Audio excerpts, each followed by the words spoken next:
To all the participants here, the closing ceremonies will begin in a few minutes. We are just wrapping up with the other parallel sessions. Thank you.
342.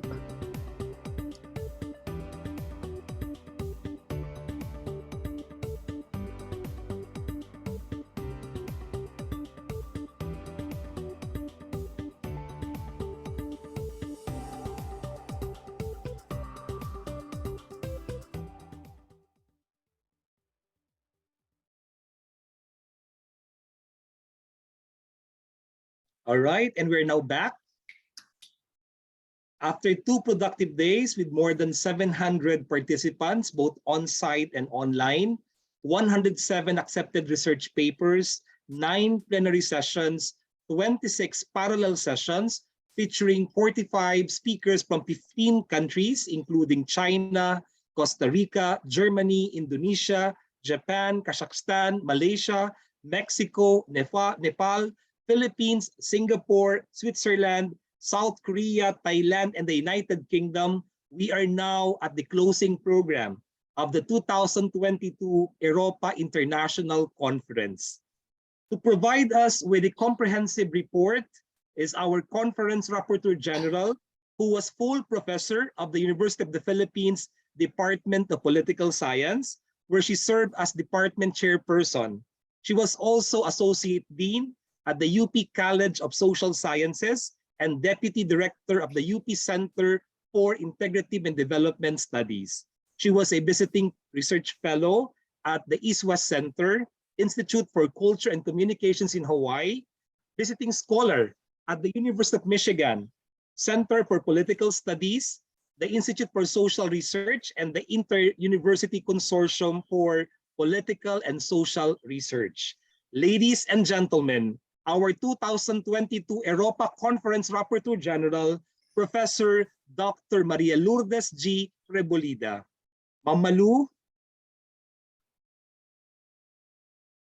Hi, Ma'am Malu. Kindly turn on your audio. Yes, ma'am. Yes. Yan. Okay. The So, floor okay, is now yours. Yes, ma'am. Good evening. Okay. Good evening. I will share screen. Yan. Okay, I hope this works. So can you see my PowerPoint? Yes, ma'am, we can see the PowerPoint. All right. Yeah, so made it bigger for everyone. So here is our logo for the 2022 Europa Conference on Governance and Public Administration in COVID-19 Pandemic, Learning, Innovation, Reforms in Managing Global Changes. So let's see what we have done so far for the 2 days. It's quite a lot. I have here a little bit of a diagram to illustrate the message that has been conveyed for nearly 2 days, that COVID-19 has really affected the country worldwide, not only the Philippines, but other countries.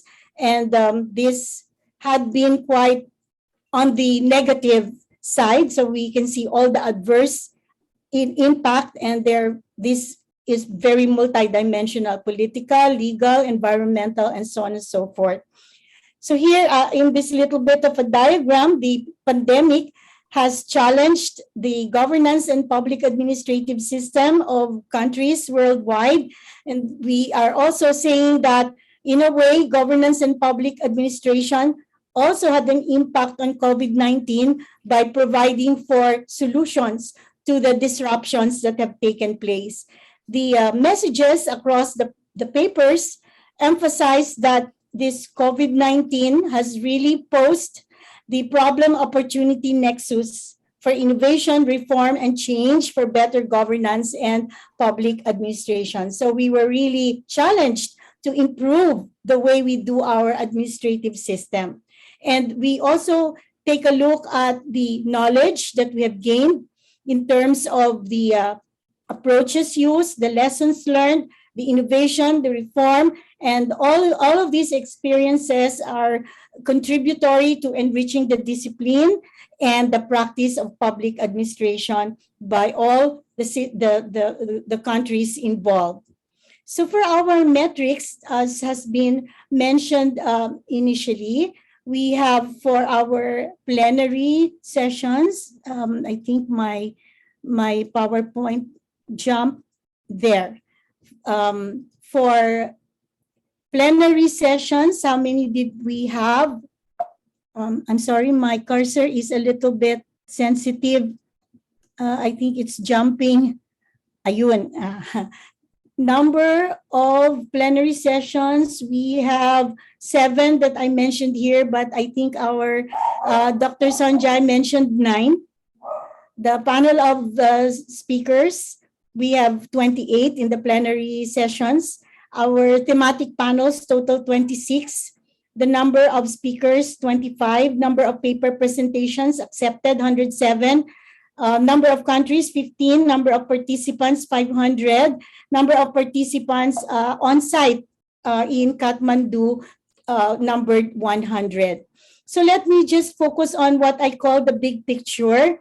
And this is the pattern that we have seen in the different presentations.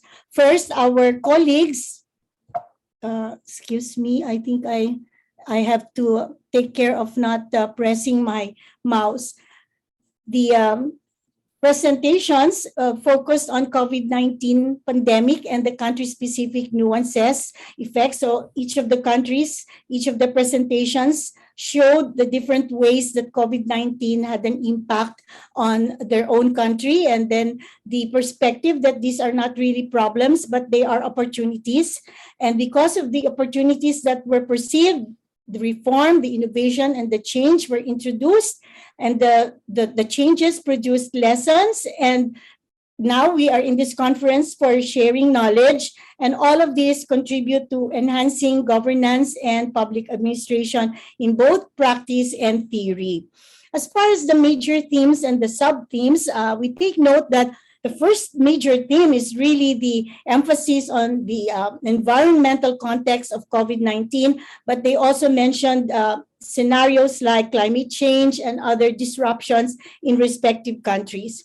A very important theme that became the first plenary session really yesterday was focused on the civil service, and we take note of 3 sub-themes there: workforce transformation, redesigning of human resources management, and imagining the civil servant.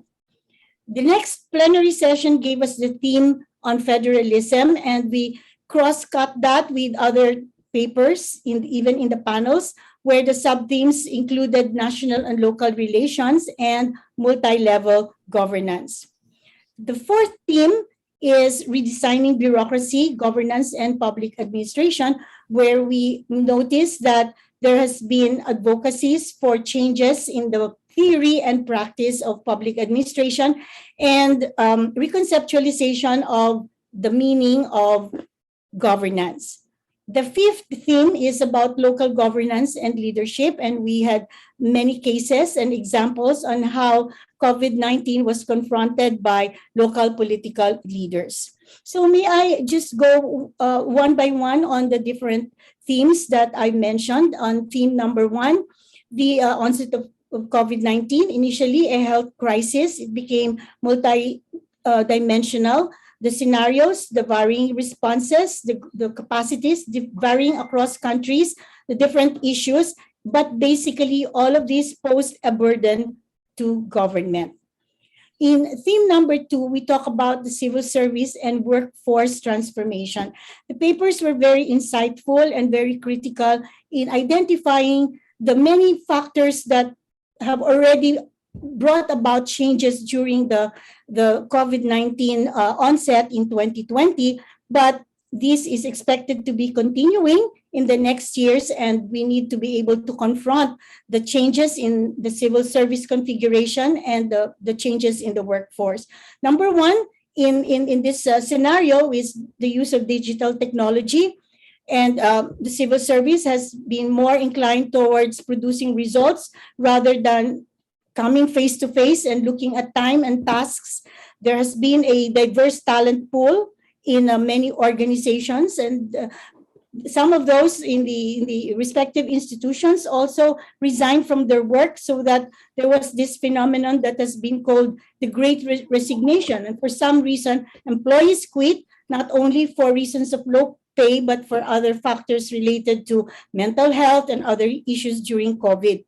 But Because of this situation, there has been on-site redesign, mainly for remote workforce performance, and the workforce needed to be agile and resilient in confronting the day-to-day transactions of government, particularly with lockdowns such as in the Philippines.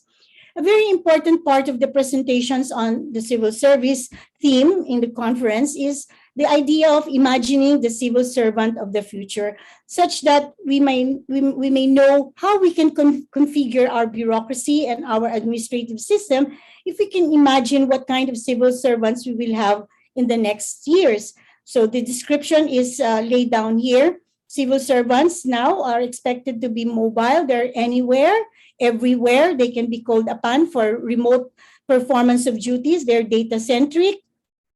They're also focused on data analytics, big data. They're highly educated. They are continuous learners. They have high degree of autonomy. They're opportunity seekers. And there's a word that was mentioned in one of the papers and presentations, the GIG worker or the G worker, which means that there is no inclination to stay in an organization and work up the ladder, but there is this tendency to rotate and go through different experiences and different work locations.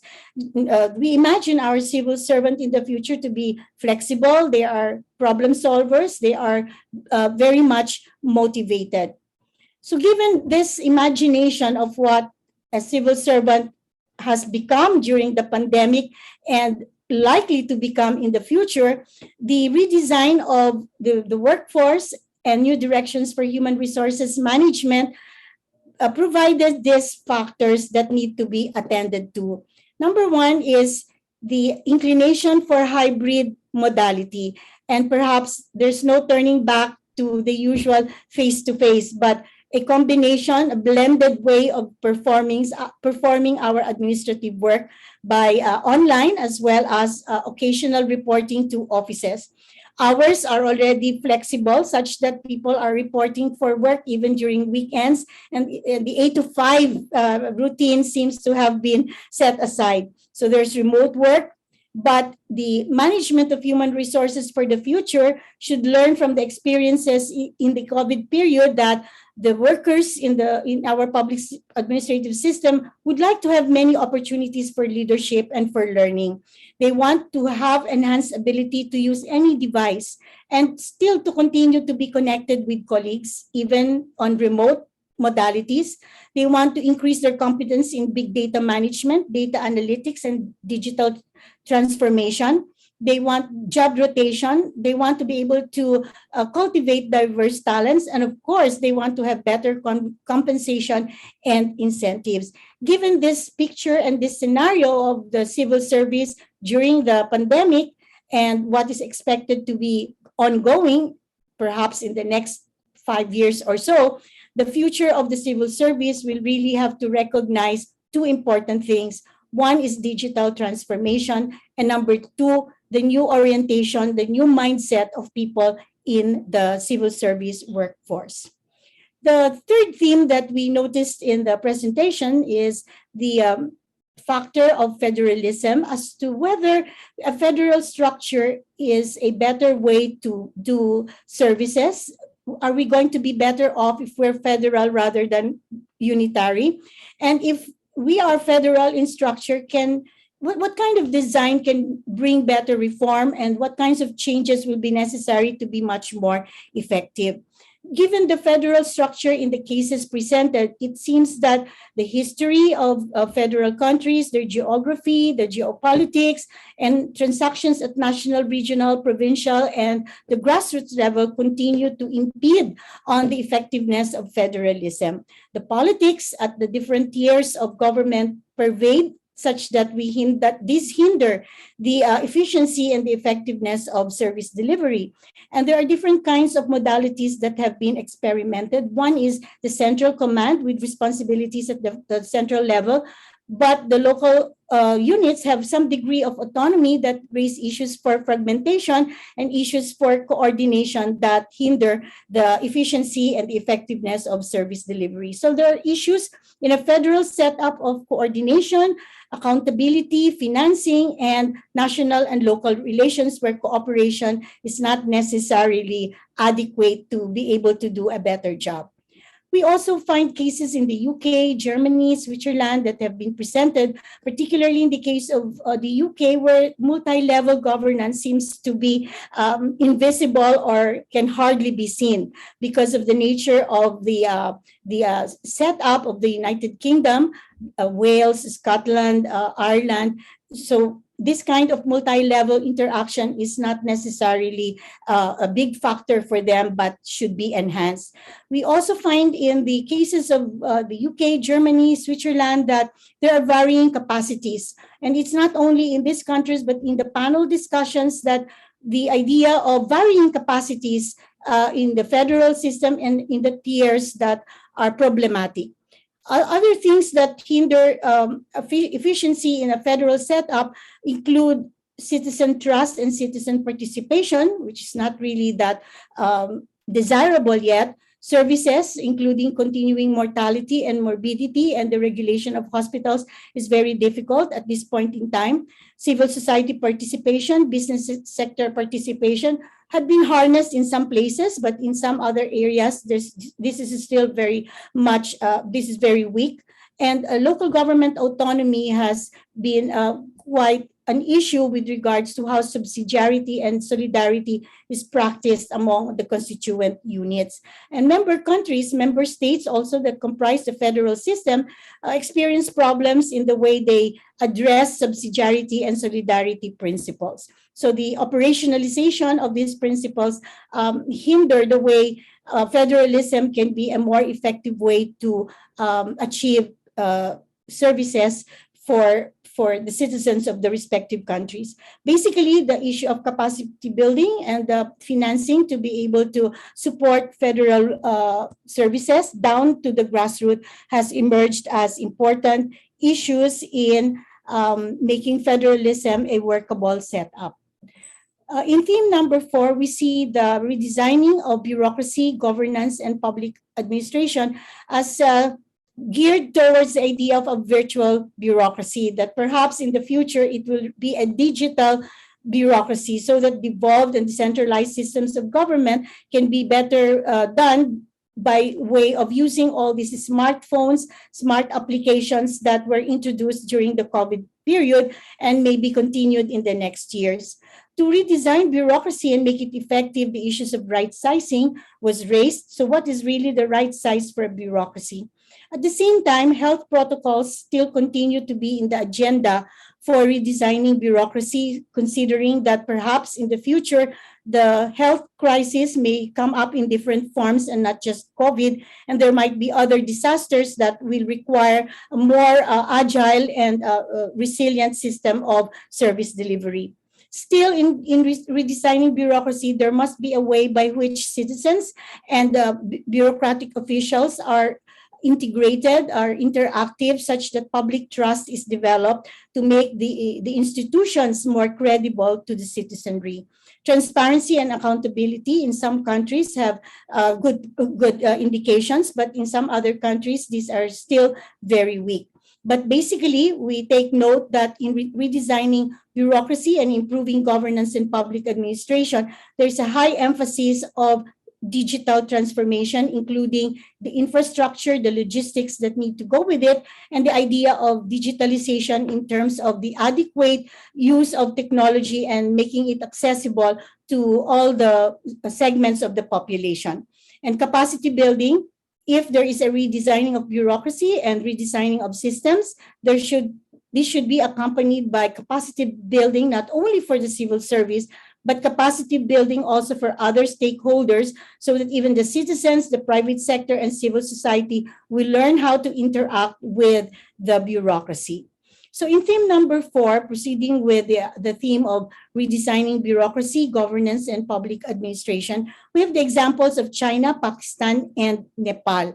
In terms of reframing governance, an experimental research that was done by one of our colleagues in the plenary session informed us that the conjoint occurrence of institutional information and citizen demand will probably account for better or good governance in countries. So it's not just one variable, but two variables together. Transparency, whereby institutions are open to revealing the subsidies, the financing that they have, can also result in increasing the trust of the citizen and thereby being able to encourage citizen participation. When institutions expose their clientele, the citizenry, to policy problems and give policy support to the different stakeholders, then the chances are for better governance may be the possible result. Now, the dominant discourse of traditional public administration, new public management, and new public governance have been challenged by COVID-19, and therefore, because of the experiences in the past 3 years, there is now a body of knowledge emanating from the experiences, the utilization of approaches that can now result in framing possibly a new model or a new paradigm for public governance. So these terminologies emerged that can probably characterize new public governance: the presence of networks and partnerships, privatization, it is multi-sectoral, multi-stakeholder. And one of the presenters mentioned that we should move away from collaborative governance and get into governing collaboration. So this was one point of inquiry as to what is really the difference between collaborative governance and governing collaboration. Now, for local government units and other national agencies, new public governance could mean being more user-centric and being more service-oriented rather than being task-oriented or paper-pushing-oriented. So we are really looking for the new paradigm emerging from the lessons that we have learned over the past 3 years. So here are some other indicators that came out in the discourse yesterday and today that might characterize the future configuration of bureaucracy, governance, and public administration. I just want to go through this very briefly. We need to highlight consensus and collective consciousness of the community. The government must be proactive and interventionist for the poor and the marginalized. Public policy should be inclined towards citizen entitlements. There should be effective delivery of services that can provide not only for the privileged, but also for the marginalized, the poor, the deprived. Capacity building for government, citizen trust for public and political institutions. It has also been mentioned that if we want to reform governance, this must be based on scientific solutions and the use of science to be able to provide verifiable and credible solutions and be able to test the approaches. So the theory and practice and the research component of the new type of governance must come hand in hand. So new governance must be testable, scientific, and evidence-based. And many of the speakers mentioned that we should revisit the philosophy of public administration and the dominant methodologies that came down to many countries coming from a Western orientation. So the experiences must be able to build a localized and an indigenous perspective of governance and public administration. In theme number 5, we take note of the countries, Thailand, Indonesia, Malaysia, and Nepal.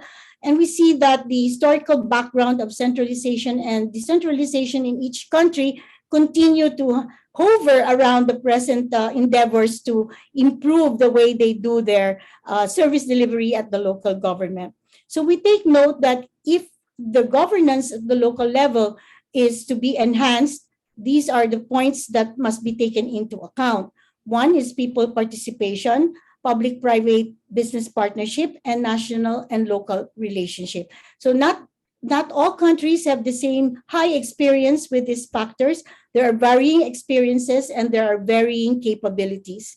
So in terms of the national-local relations, what is the role of central government that can enhance performance at the local level? So one of our speakers gave this role for the central government. It must be a connector, must be a promoter, must be a technical advisor, and must be an incubator. So it must be nurturing towards the local government rather than some practices whereby national government tries to control for political reasons the efforts of the local government. So we take note of 4 factors that were mentioned in local governance. That is the role of leadership. The presence of active and results-oriented leadership at the local government made a difference in performance. So there are non-performing local government units and performing local government units. And one factor there is really the presence of active, proactive, results-oriented, and dedicated leaders, some of whom emerged from the local government to become leaders at the national level. Now, it is important to consider democracy, participatory democracy, and representative democracy as an overarching and an encompassing perspective that will guide local governance and leadership. So the operative principle of subsidiarity, cooperative federalism, and multi-level governance are important sub-themes in improving local governance and public administration. So I will go very briefly to the 6th theme, which raised the question, is competition and regulation important to public administration? Yes, it is, because it is a factor for doing market efficiency, for controlling high prices, and therefore we will be able to serve the public better if there is regulation and regulation at the same time that there is competition. So workable solutions in different countries have already shown how abuses during the COVID-19 were regulated, and in that manner, competition enabled wide sectors of society, consumers, suppliers, and buyers to be able to move around different markets and enjoy the benefits of progress. So why would we why is competition important, and how do we go forward to be able to include this in the perspective of our governance and public administration? So the advice given to us is to promote competition policies and pursue innovative and inclusive governance such that we promote the competition authorities, the agencies of government that will look after rising prices, inflation, and abuse that makes the market equilibrium disruptive and inefficient. Now, the 7th theme is about innovation, innovative public administration, management, and governance in education and training. So we have different countries here, Philippines, Indonesia, Singapore, and Malaysia doing assessments, scoping, future thinking, and the data there became the basis for designing and redesigning new approaches, including networking with international organizations and shifting to problem-based and practice-based education and training. So the issues in the future will have to be addressed. Why is there a decline, and why is there a growth of higher education institutions varying in different countries? The relevance of public sector institutions to the private sector, to many institutions, should be enhanced so that we are not, public administration is not ivory tower, but really grounded in the needs and the real time of sectors in society. So those that have been effective need to scale up and need to be able to achieve impact, such as the example in Singapore and in Malaysia. And some of the other countries, for example, our presenters from Nepal emphasize the need to investigate and revisit dominant paradigms and be able to bring out emerging new knowledge, pedagogy, and methodologies. Finally, in terms of our public administration innovation, the educational system, in order to move forward, must do a lot of futures thinking and reimagination as a context for redesigning the curriculum, the pedagogical and methodological processes of doing training and offering curriculum for the master's and the PhD program, as well as some certificate courses for public sector institutions. Finally, the practice field of governance and public administration, we had 107 papers, and therefore we had 107 examples of how knowledge in public administration have actually been applied. So synthesizing those papers, we take note of two directions. One is the application of governance and public administration approaches in the implementation of policies, in the implementation of service delivery programs, projects, and activities by our practitioners. And for some of the practitioners, they are also, as Dr. Alex was saying, pro-academics. They engage in academic research to be able to assess programs and projects. And our academics have done research in terms of case studies, surveys, pilot studies, and so on and so forth, that can bring all this knowledge to the hub of knowledge creation and dissemination. So in reframing governance and public administration for crisis management and better services, may I highlight these bullets here that are probably the building blocks. No? They are the building blocks or the things to consider, as mentioned by the panel presenters, the plenary, and even some of the people who gave their comments in the question and answer portion. Number one is this set. It seems that we cannot do away with e-governance. We cannot say digitalization is over when COVID is over, but it must be investigated for continuity, particularly digital transformation, including logistics, infrastructure, and the redesigning of workplaces, work processes, and human resources management to incorporate the technologies, the applications, and all the other building blocks of digitalization. So can we say that in the future, bureaucracy will be referred to as digital bureaucracy, virtual bureaucracy? Would we be able to say that we have reframed public administration from the Western dominant orientation, and we have created new perspectives, defining governance from our new experiences, localized, and our education, training, and capacity building and research have become new, relevant, using inclusive approaches, being problem-based and practice-based. On the other hand, a larger picture of public administration is still political. And some of the speakers mentioned that we cannot do away with the consideration of politics, partisanship, conflict, but essentially to remember that democracy is still the overarching frame for new governance, for participation, accountability, and transparency. Now, for federal or unitary and centralized or decentralized system of government, the way forward is to learn multi-level governance. And finally, if we talk about governance, it would be inevitable for us to include civil society, the business sector, and even the citizens for what we may refer to as inclusive governance. So it has been quite a loadful for the past 2 days. And these things that I've presented here are also a loadful. I think I'm running through it as a marathon because I'm taking a look at how much time I have. But I think that everyone has really inhaled and absorbed all of this. I hope we are not overwhelmed, but we are ignited. And we are inflamed to put this into a new frame that will carry us forward into the new decades. Thank you very much to the Europa team for this opportunity to join you for this synthesis portion. Thank you.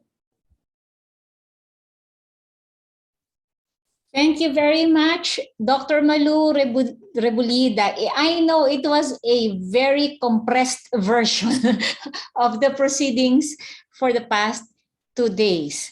We do put considerable premium on the value of exchange of ideas between academics, researchers, and practitioners, in the hope that deepening the discourse will translate to formulation and eventually implementation of more relevant, more logical, and improved policies that our public will benefit from.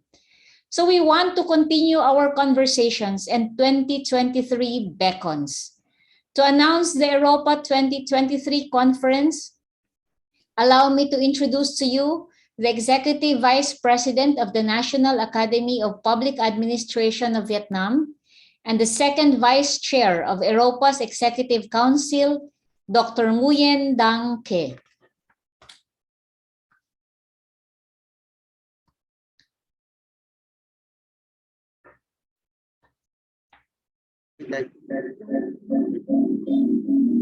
Không,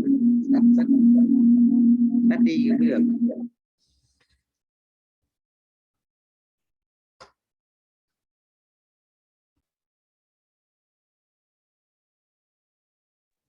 You are on mute, sir.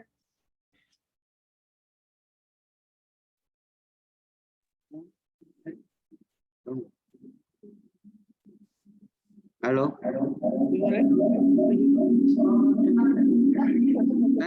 Tắt trong máy tính mà. Ok.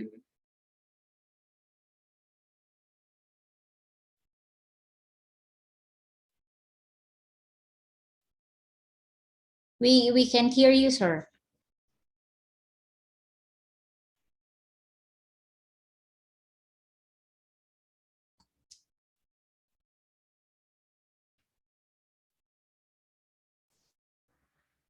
You are still on mute, sir.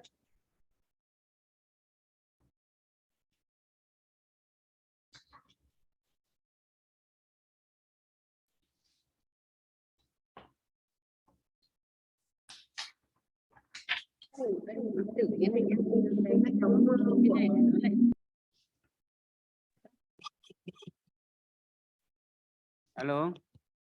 Hello? Yes, we can hear you now. Okay, thank you. Thank you. Và thưa bà Broy Su Esvik, Chủ tịch Hội đồng Europa. Kính thưa ông Alex Brilantet, Chủ tổng thư ký Europa. Kính thưa ông Arjun Pasat Phuket, Thứ trưởng Bộ Liên bang và Hành chính công Liên bang, và thưa tất cả các quý vị. Distinguished Madame Blois West, Europa Council Chairperson, Alex Brilantes, Europa General Secretary, and Mr. Arjun Prakan Phuket, Secretary of the Ministry of the Foreign Federal Affairs and the General Administration, Nepal. Ladies and gentlemen. Tôi rất vinh dự được thay mặt cho Học viện Hành chính Quốc gia Việt Nam trình bày tổng quan kế hoạch của Học viện Hành chính Quốc gia khi chúng tôi đăng cai Hội nghị Europa năm 2023 tại Việt Nam. It is my pleasure on behalf of National Academy of Public Administration Vietnam to present the plan for the hosting Europa 2023 in Vietnam hosted by National Academy of Public Administration. Trước hết, tôi trân trọng cảm ơn sự tín nhiệm của Ban Thư ký, Hội đồng điều hành và các thành viên Europa đã đề nghị học viện đăng cai tổ chức Hội nghị thường niên Europa năm 2023. Việc học viện đăng cai Europa 2023 nhận được sự ủng hộ nhiệt tình của lãnh đạo Bộ Nội vụ và của toàn thể lãnh đạo viên chức giảng viên của học viện. First of all, I would like to express a sincere thanks for being trusted by the General Secretary, by the Europa Council and other Europa members to request the NAPA to host Europa Annual Conference 2023. And the hosting Europa 2023 got the support from the Ministry of Home Affairs and all the NAPA leaders, faculties and staff. Chúng tôi ý thức đây là trọng trách và là niềm vinh dự lớn lao đối với học viện. Việc học viện đăng cai Europa cũng là cơ hội để chúng tôi phát triển mối quan hệ toàn diện và sâu sắc hơn với tất cả các đối tác trong mạng lưới Europa, cả trên phương diện đa phương và trên phương diện song phương. We are well aware hosting the Europa Annual Conference is the big task and is a big pleasure or honor for National Academy of Public Administration. And hosting for annual Europa Conference is ongoing opportunity for Academy of Public Administrations to develop cooperative relationship in the deeper and more comprehensive manners with the own members of the Europa Network, bilateral and multilateral manners. Thưa các quý vị, quản trị công tốt là nhân tố quyết định thành công của các quốc gia. Đại dịch COVID-19 đã làm bộc lộ những điểm mạnh, điểm yếu về thể chế, pháp luật và khả năng lãnh đạo của các quốc gia, đồng thời cho thấy mối liên hệ mật thiết giữa năng lực quản trị quốc gia và khả năng quản lý khủng hoảng, cũng như sự phát triển bền vững và thịnh vượng của các quốc gia. Good public governance is the key to the success of a country, which helps to improve public trust in government. The COVID-19 pandemic has revealed the strengths and weaknesses of institutions legislation, or leadership of the nation, and the interplay between governance capacity and crisis management capabilities, as well as the sustainable development and prosperity of the country. Trong bối cảnh đại dịch COVID-19 đang dần được kiểm soát, các quốc gia cần nhanh chóng khắc phục khó khăn, xây dựng và thực hiện các chiến lược, chương trình phục hồi và phát triển kinh tế xã hội nhanh và bền vững để tiếp tục phát triển và bắt kịp đà phục hồi kinh tế toàn cầu. In the context that COVID-19 pandemic has been basically controlled, countries need quickly overcome difficulties, build and implement strategies and programs for rapid and sustainable socio-economic recovery and development to continue developing and keeping pace with the global economic recovery. Việc xây dựng và tổ chức triển khai thành công các chiến lược, chương trình phục hồi và phát triển kinh tế xã hội phụ thuộc rất lớn vào năng lực quản trị của mỗi quốc gia. And successful design and implementation of strategies and programs for socio-economic recovery and development depends to a large extent on public governance capacity of a country. Đại dịch COVID-19 cũng cho chúng ta thấy để đối phó với những rủi ro mang tính hệ thống, cần có cách tiếp cận hệ thống, cần có sự phối hợp giữa các quốc gia và giữa các chủ thể trong từng quốc gia với nhau. Vì vậy, sau khi đã trao đổi với Ban thư ký Europa, chúng tôi đã lựa chọn chủ đề của hội nghị là vai trò của quản trị công trong phục hồi và phát triển kinh tế xã hội. And the COVID-19 has also revealed, in response to the systematic risk, it is a must to apply a systematic approach and a collaboration among actors, among governments, ministries, and sectors. And so after discussion with the Europa Secretariat, we selected the theme for the Europa Conference, which is the role of the public governance in socio-economic recovery and development. Chúng tôi hy vọng rằng chủ đề này có tính cập nhật, thiết thực và cũng đủ bao quát, tạo cơ hội cho các nhà lãnh đạo, quản lý, các học giả và các nhà thực tiễn chia sẻ kinh nghiệm, trao đổi nghiên cứu vai trò của quản trị công trong phục hồi và phát triển kinh tế xã hội hậu Covid-19, từ đó xây dựng và hoàn thiện mô hình quản trị hiệu quả phù hợp với đặc thù của khu vực và của mỗi quốc gia. We believe that this theme is updated, practical, and broad enough, and provide opportunities for leaders, managers, practitioners, and scholars to share experience and to study the role of the public governance in recovery and socio-economic development post-COVID-19. And since then, we could work together to develop and complete the models of the public governance with the effectiveness and efficiency, and which is suitable for different regions and countries. Với chủ đề này thì hội nghị chúng tôi dự kiến sẽ đề cập tới 3 cái tiểu chủ đề sau đây. Một là thực tiễn phục hồi và phát triển kinh tế xã hội, những vấn đề đặt ra và yêu cầu đổi mới quản trị công. Tiểu chủ đề thứ hai là đổi mới quản trị công nhằm thúc đẩy và phục hồi phát triển kinh tế xã hội. Và tiểu chủ đề thứ ba là xây dựng năng lực quản trị công. With the theme, we have developed the three sub-themes. Sub-themes 1, socio-economic recovery and development, issues arise and the need for renewal public governance. Sub-theme 2, renewal the public governance to promote socio-economic recovery and development. And sub-theme 3, building public governance capacity. Chủ đề, các tiểu chủ đề và các nội dung chính dự kiến sẽ được đề cập đến trong hội nghị Europa 2023, dự kiến tổ chức tại Việt Nam. Chúng tôi rất mong nhận được sự đóng góp của các quý vị để bổ sung, hoàn thiện cho cái dự kiến về nội dung cũng như các tiểu chủ đề sao cho hội nghị của chúng ta thành công. And we strongly expect from you to give your valuable comments and feedback to our theme and sub-themes to make the conference available to all of you and successful next year. Và huy động được sự tham gia của nhiều học giả, nhiều nhà thực tiễn để đảm bảo chất lượng khoa học và thực tiễn cho hội nghị của chúng ta. We also believe and expect the active contributions from the all policymakers, practitioners, researchers, and all of you to make the conference practical, meaningful, and effective. Chúng tôi cũng đã dự kiến thời điểm nhận bài viết, các quy định viết bài tham dự hội nghị và đã được ghi trong tài liệu gửi tới Ban thư ký Europa và sẽ sớm đăng tải trên trang web của Europa và thông báo tới các quý vị. And concerning the dates of all the milestones for the next year Europa conference, so we have sent to the Europa Secretariat, and the Europa Secretariat been posted on the website for important dates we should bear in mind for the next year conference.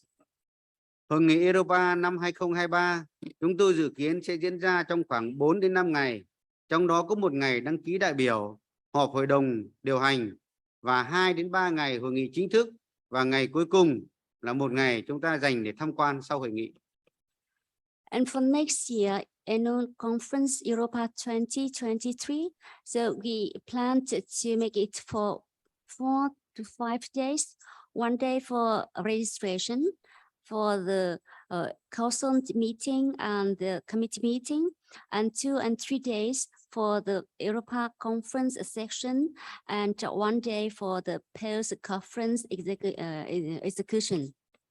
Về công tác tổ chức, hội nghị dự kiến sẽ diễn ra tại Hà Nội của Việt Nam vào trung tuần tháng 10, khoảng từ ngày 16 đến ngày 20 của tháng 10 năm 2023. Đây cũng là thời điểm giữa mùa thu, có thể nói là mùa đẹp nhất của Hà Nội. Và vào tháng 10, với mùa thu thì Hà Nội trở nên xinh đẹp và thơ mộng hơn, để nhiệt liệt chào đón các bạn. And the annual conference 2023 planned to be conducted in Hanoi, the capital of Vietnam, in the mid of October, from the 16th to 20th of October. So this is the best season of the year, and in October, Hanoi is very beautiful with the different colors, and to welcome you in this very wonderful climate and weather in October. Thời tiết ở Việt Nam thì mùa thu cũng là cái mùa mà thuận tiện, dễ sinh hoạt nhất và phù hợp với con người, cho nên là chúng lựa chọn để chào đón các bạn. Và ban tổ chức chúng tôi cũng sẽ bố trí xe đưa đón đại biểu từ sân bay về khách sạn, đưa đón đại biểu hàng ngày trong thời gian diễn ra hội nghị, và những thông tin cụ thể thì chúng tôi sẽ gửi tới các quý vị. And also in Vietnam, the autumn is the best season with the nicest weather of the year to welcome all the tourists and all the foreign participants.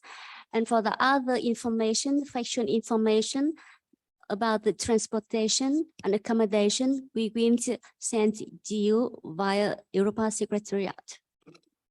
Chúng tôi cũng đề nghị Bộ Nội vụ là cái bộ chủ quản của học viện sẽ là đơn vị chủ trì hoặc là chỉ đạo hội nghị, và Học viện Hành chính Quốc gia thì sẽ là đơn vị trực tiếp triển khai công tác tổ chức. The Ministry of Home Affairs, the line Ministry of Napa Academy, is the host is leading agency in charge of organizing the conference, and Napa, our academy, is the implementing agency of the conference. Kính thưa bà Chủ tịch Hội đồng, kính thưa ông Tổng thư ký, và thưa các quý vị, việc Europa 2023 được tổ chức tại Việt Nam dưới hình thức trực tiếp sau nhiều năm không thể tổ chức do đại dịch Covid-19 sẽ là cơ hội tuyệt vời để chúng ta được gặp lại nhau, được làm việc cùng nhau vì mục tiêu chung của Europa, một tổ chức mà chúng ta tự hào là thành viên đã hơn nửa thế kỷ qua phấn đấu vì mục tiêu phát triển hành chính công, quản trị công và vì một nền công vụ hiệu quả, công bằng vì nhân dân.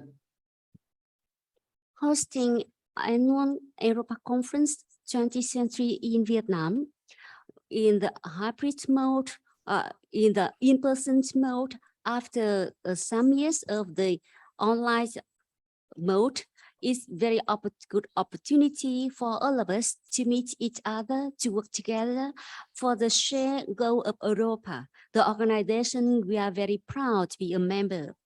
And after the organization, after more than half century, trying for the shared goal for the development of the public administration, public governance, for the effective, equal public service for the people. Một lần nữa, thay mặt cho lãnh đạo, viên chức Học viện Hành chính Quốc gia Việt Nam, tôi trân trọng cảm ơn sự tín nhiệm của Ban thư ký, của Hội đồng điều hành cũng như các thành viên Europa đối với chúng tôi. Chúng tôi sẽ nỗ lực hết sức mình và rất mong được sự ủng hộ và giúp đỡ của tất cả các quý vị để hội nghị của chúng ta thành công tốt đẹp. Once again, on behalf of NAPA leadership, faculties, and staff, I would like to express sincere thanks for all of you for trusting us to host the annual Europa Conference next year, and sincere thanks to the NAPA, to the Europa Secretariat, to Europa Councils, and other Europa members for the trusting us. And we will make our efforts and for the successful Europa Conference next year. And we hope to get your support and for collaboration for organizing of the annual Europa Conference. Xin trân trọng cảm ơn các quý vị và để hẹn gặp lại các quý vị vào mùa thu Hà Nội năm 2023. Thì trước khi kết thúc bài trình bày của tôi, xin mời quý vị hãy xem một video clip ngắn để giới thiệu về đất nước và con người Việt Nam, nơi mà sẽ chào đón các bạn trong sang năm. And once again, thank you very much. And just a final words to all of you. We want to see you, to meet you in Hanoi next year in October, and short video clips as our greeting from Vietnam to all of you, to welcome you all in Hanoi, Vietnam in October next year, 2020.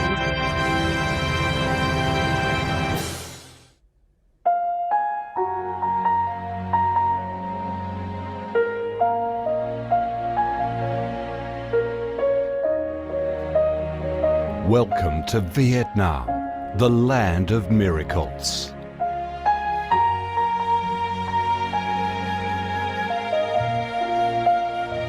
Vietnam, a country with a history that goes back thousands of years, is blessed by Mother Nature with heart-touching, magnificent landscapes. With unique values of biodiversity, culture and architecture, being home to 8 UNESCO-recognized World Natural Heritages.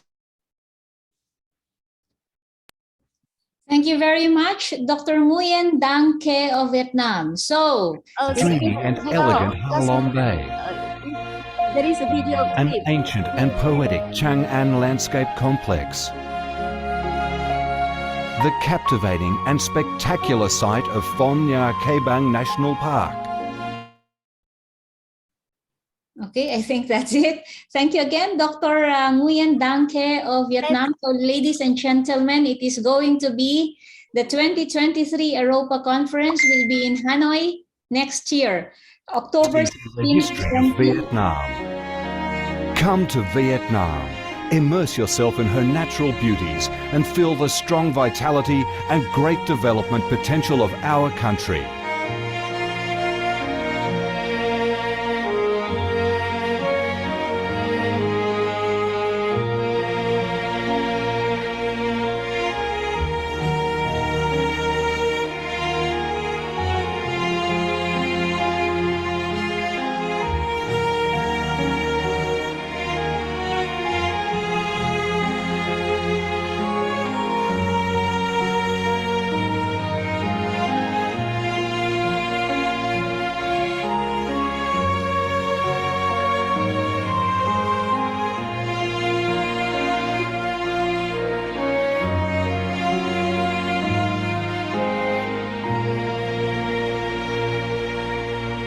The Vietnamese people have a deep-rooted patriotic spirit and a strong love for peace, independence and freedom. They cherish traditions, work hard and are creative in national building and development. They are simple, amiable and hospitable.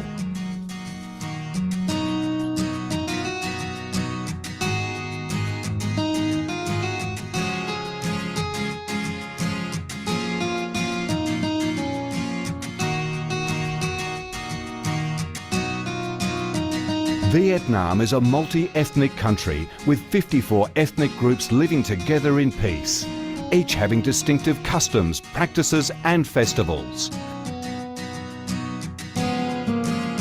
The charm of Vietnam lies in its diverse culture, with many World Cultural Heritages recognised by UNESCO, along with the selective absorption of World Cultural Quintessence. Vietnam is the common home to millions of religious followers. Besides major religions such as Buddhism, Catholicism, Protestantism, Islam, and indigenous religions such as Caodaism and Hoa Hao, new religions and beliefs keep coming in, contributing to the country's multicolour religious picture and the diverse spiritual life of the Vietnamese. In Vietnam, religious activities are freely carried out under Vietnamese laws and are respected and protected. Coming to Vietnam, one shall not resist the distinctive culinary features, the dishes that have become art and nostalgia to tourists and those living away from home. Those are the time-honoured tastes and flavours of the Viet culinary heaven.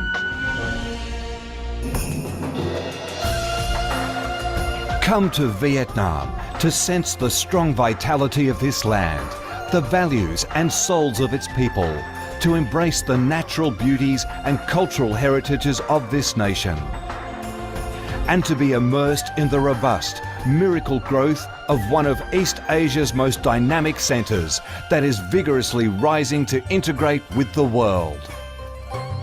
Come to Vietnam, a Vietnam imbued with traditional values and national identities, a Vietnam of peace, stability and development. Chào mừng bạn đến với Việt Nam, chúng tôi yêu Việt Nam. Thank you very much.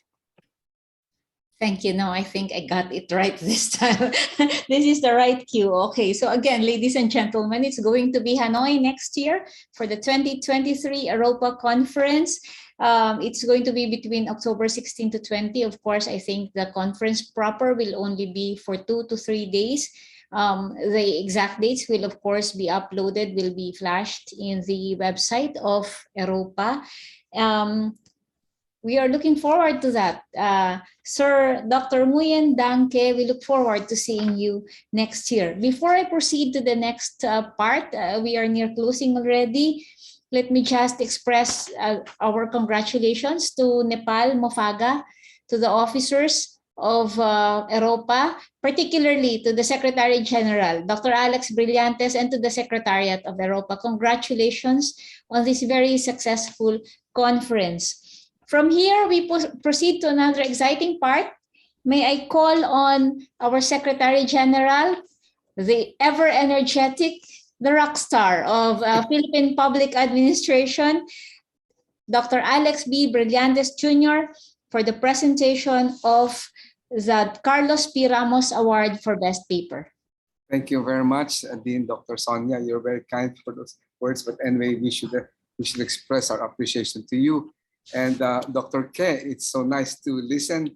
We're so excited to come to beautiful Vietnam from beautiful Nepal. We were in Nepal in 2010.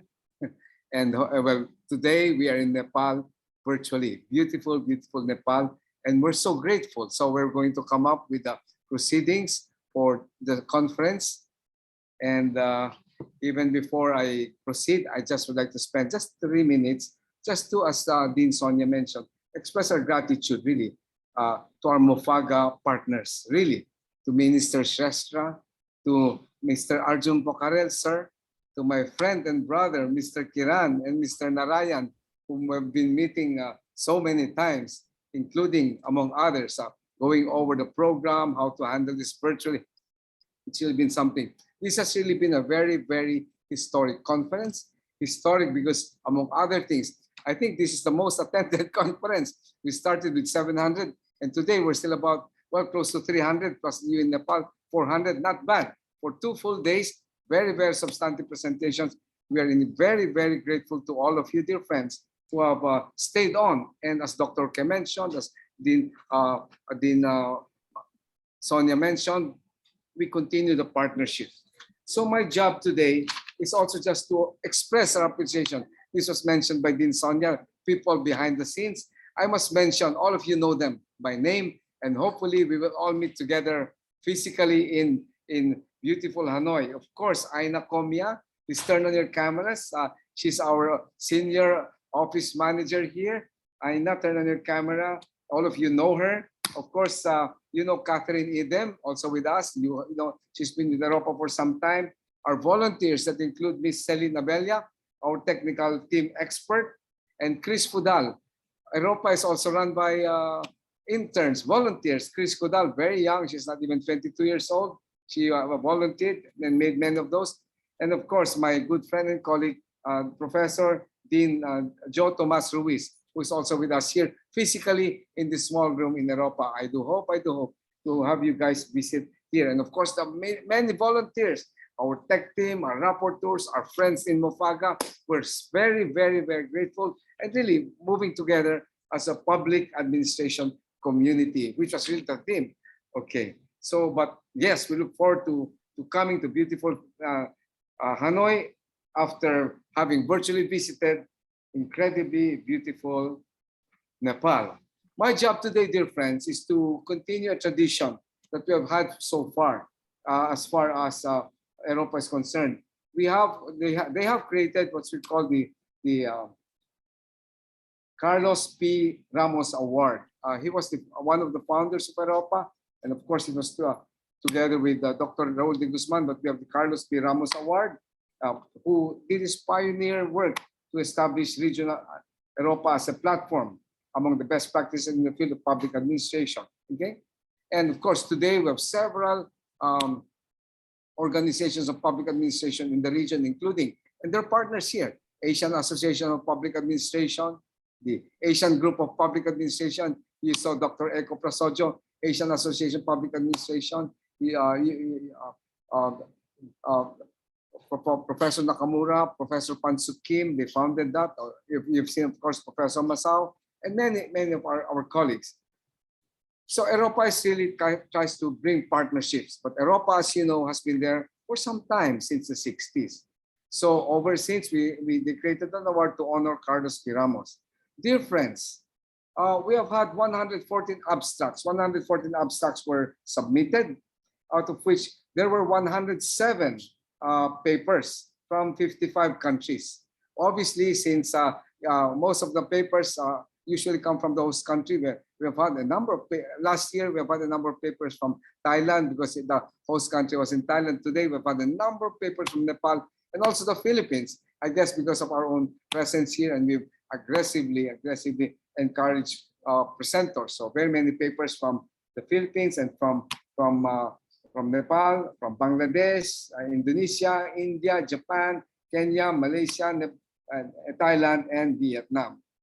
Of the full papers, dear friends, 10 were shortlisted. We had a committee, and that's why we were meeting with my dear friend Kiran and Dr. Narayan, no? And they had a committee in Nepal to go over the papers. So, and even in the Philippines, my colleagues here at the College of Public Administration, my dear colleague, Dean Fe Mendoza, is with us. No, she and our colleagues, they went over the 50, if I'm not mistaken, 55 complete papers. So 114 abstracts, 55 papers, and many of these were close to, I would not call blind, but yeah, we didn't know them, of course. And of the full 10 papers submitted, no, they were shortlisted. 55, 10 were shortlisted. 10. So out of those 10, a small committee from our host country in Nepal with my good friend Dr. Kiran, and of course here in the Philippines, ourselves and another professor here, we came up with the best paper. Okay, and you know what?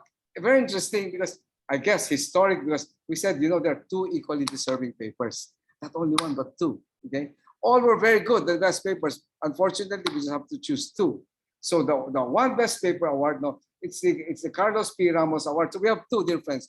And each of them will receive a certificate of recognition and a cash incentive of, instead of $1,000, $500. Okay, so that should be good. But you all know that it's not really the monetary. It's the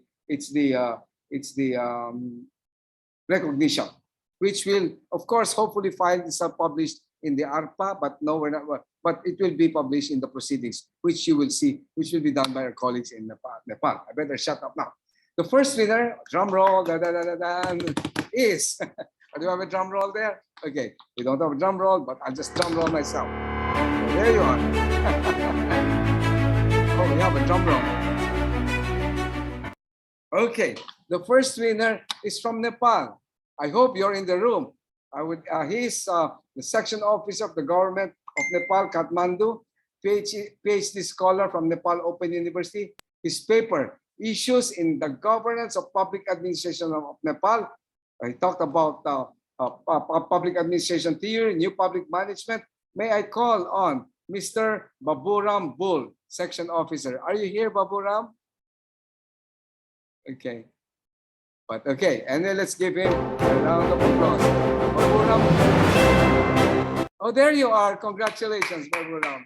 Congratulations. You have the honor of being a Carlos P. Ramos Award, and you are also, you have $500. Okay. And the next paper, because dear friends, this was done by a committee, okay, by a committee. And these were full papers, okay?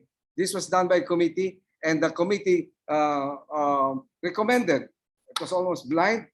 The other paper is from the Philippines, no? One from Nepal, the other, because like I said, many papers from Nepal, it goes to, the topic is enhancing the bureaucracy's capacities for UN SDGs implementation, monitoring, and reporting. The Philippine context. I see she's very surprised. It goes to Dr. She has absolutely no idea. Dr. Maria Lourdes Rebolida and her co-author, Matthew Manuelita S. Miranda. Two very good papers. Congratulations, David. You are very surprised. Sure. So this is the first time that the Carlos P. Ramos Award is given to two papers. The committee decided. All very good papers, but obviously they had to make the committee. So congratulations, Sir Baburam Bull, and of course to Ma'am Dr. Maria Lourdes Rebolida. You had no idea, and of course, and they saw why. And of course, to your colleague, Assistant Professor Matthew Manuelito Miranda. So let's take a picture, you guys. They're taking a picture. Congratulations, you are richer. You are richer by $500, but Malu, you're only richer by $250. Yes, yes. But it's not the money, it's the award. Congratulations. Next year, we look forward to the next Carlos P. Ramos Award. And I must say the committee is from Nepal and from the Philippines. Our colleagues did that. And Sir Kiran, I must acknowledge you for your incredible support, Sir Kiran. Maybe we should also spotlight Sir Kiran. He's physically there in Nepal. But anyway, and of course, Sir Narayan Arial, our partner whom we've been meeting many, many times, who brought in all these volunteers, academics to help. Oh, there you are, my dear friend Kiran. Namaste, namaste, my good friend. I must say publicly, I love you, my friend. We worked so hard together. Namaste. Okay, so thank you very much. And really, it has been a privilege to work with our dear Nepalese friends, and hopefully we'll be able to see you someday. Inshallah, the Lord willing. But hey, this was last time. We will have a second volume, Europa 2022, with again Kathmandu, Nepal. Okay, and the volume from Thailand will be coming up soon. And soon with Dr. Ke, we'll have it in Vietnam. Thank you very much, dear friends. Namaste. All right. Thank you so much, Dean Alex, and congratulations to our winners of the Carlos P. Ramos Award. We have Dr. Malu Rebolida and Matthew Miranda coming from the Philippines, and also Mr. Baburam coming from Nepal. Congratulations. Before we end, may we also recognize delegates from India, Bhutan, and Kenya. Thank you for your active participation in this year's Europa Conference. And now, finally, the closing remarks will be delivered by the Secretary of the Ministry of Federal Affairs and General Supervision or Administration of the Federal Republic of Nepal, which is the host of this year's Europa Conference. He has about 3 decades of experience in public service in diverse areas as internal affairs management, revenue management, as well as anti-money laundering investigation. Before joining the Ministry of Federal Affairs and General Administration, he led the Ministry of Industry, Commerce, and Supply as Secretary. Ladies and gentlemen, the first Vice President of Europa Executive Council, for the conference closing message, Mr. Arjun Prasad Pokarel.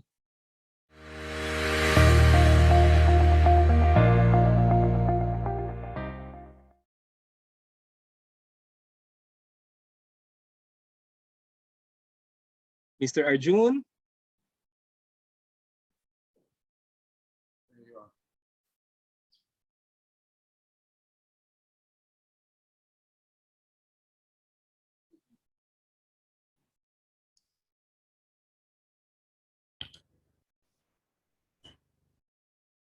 Distinguished Europa Executive Council delegates, Secretary General Dr. Alex Berliantes, representatives from the institutional and individual member of Europa, moderators and speakers of plenary sessions, researchers and scholars, ladies and gentlemen.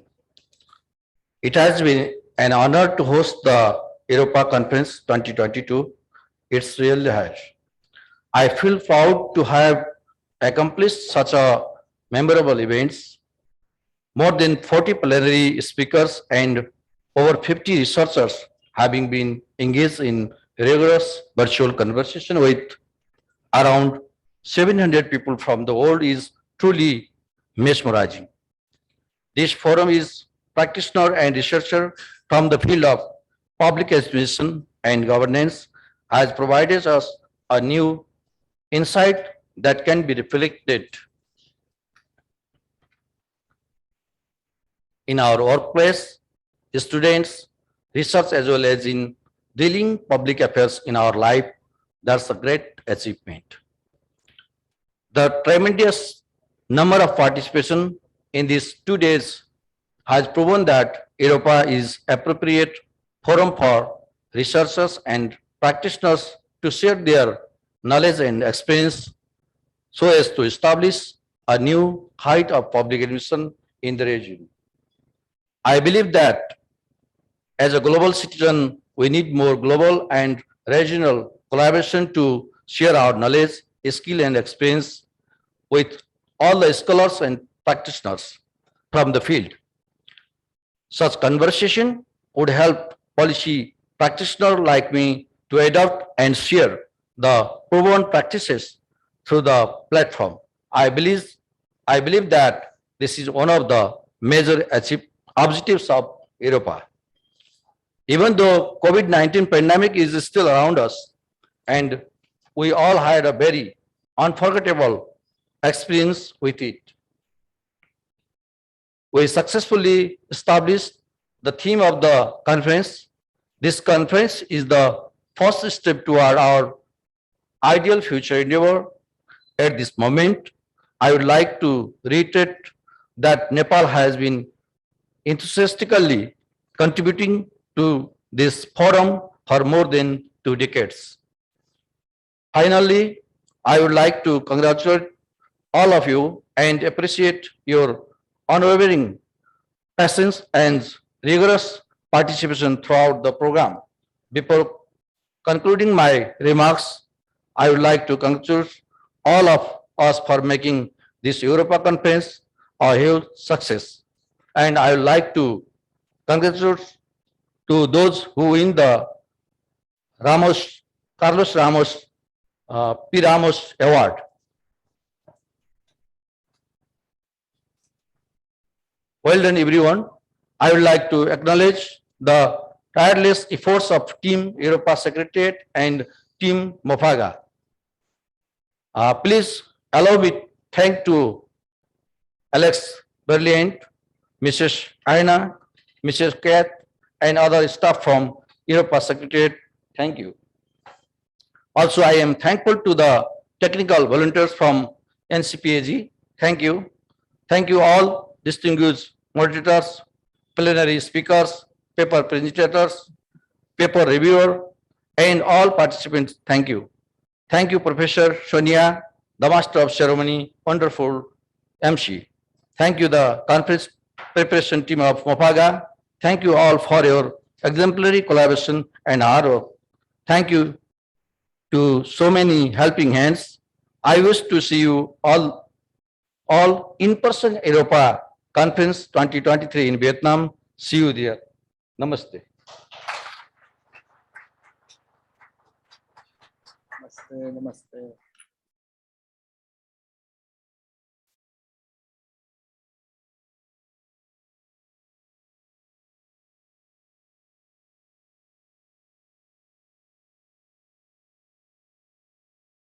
Celine, are we now ready for the picture taking? Let's now have the virtual picture taking. Kindly open your videos. All right. Oh, you're all smiles. Even if it is already night here in the Philippines, I think that you had a very productive day there in Nepal and wherever you are. Thank you for joining our Europa conference. All right, Celine, are we now ready?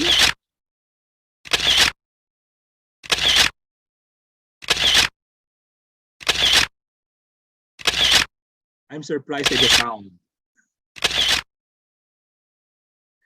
All right, Parang so we're all kutsilyo. done. We're good. Okay.